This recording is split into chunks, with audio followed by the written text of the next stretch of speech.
Hey everyone, it's Dot, and as you know, I'm doing a ketogenic paleo challenge for the month of February, and unfortunately, I'm off to a rocky start to begin with.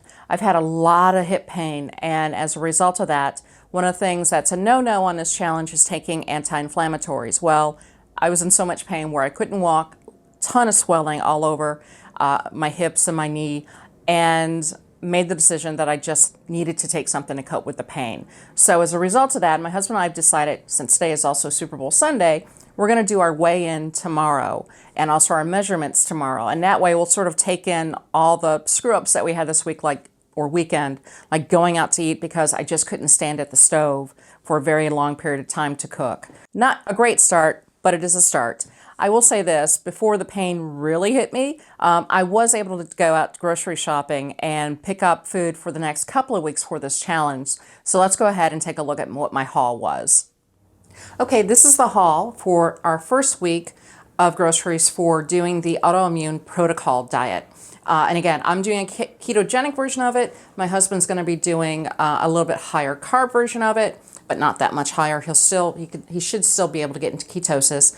And over there you can see I still got a lot of greens over there too. But basically this cost us, and I try to buy more organic this time around than normal, especially when it came to the meat.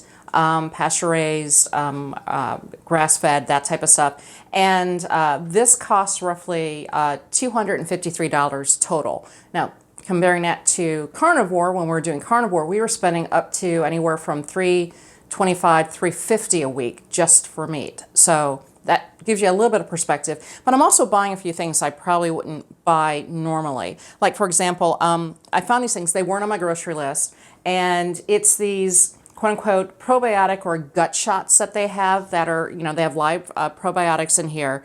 And basically I got these for my husband. It's a juice, but it has green cabbage, water, red beets, ginger, and sea salt in it. All of it's organic. And also with some probiotics are mixed in there as well. So this stays in the fridge. He doesn't drink the whole thing. It's like 2 to 5 shots of these, so it's like an ounce or two. I also got him this one, which is a raw, again, probiotic thing, mostly with like well water, cabbage, chard, kale, so it's really all the greens. It was really hard when I started looking at these. I just thought, well, let's try and find one that didn't have anything that wasn't on the naughty list for this diet. A lot of them had peppers in it, tomatoes in it, or stevia. A lot of them had stevia or sugarcane, and we're not doing any type of sweeteners whatsoever. I was worried I wasn't going to have enough quote-unquote color, because you want as much color as you have, because all of the color I normally buy at the grocery store, tomatoes, yellow peppers, red peppers, green peppers, those things are just off the list because they're nightshades, or even eggplant, that's a purple. So, but I did a pretty good job here. I got radishes, I got red cabbage, red onions, carrots, my squash, yellow squash in there. But I did add fruit because, like I said, we're going to be having some fruit on here. My husband a little bit more than me. I got some frozen peaches for a dish that I'm making for the week. I got Asian pear, I got some blood oranges, just some berries and apples, and some citrus. So, I mean, not a whole lot of fruit because we're not used to buying fruit. So I didn't go insane on it. And it's just, my husband probably even told me he's not sure he wants to have that much fruit on this, but maybe he might do an apple or something. He's not sure. But anyway, this is the haul, and not too shabby. As you can see from the food that we got, it's very healthy. It's whole foods. There's nothing processed there. It's paleo, it's definitely low carb, and it can be ketogenic with what we got.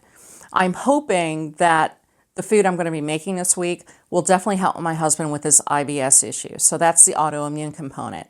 For myself, I'm hoping it will help me deal with my hip pain because I definitely have a lot of inflammation going on right now with my arthritis diagnosis. So the goal is that it'll knock that pain out, but at the same time, we'll start feeling healthier.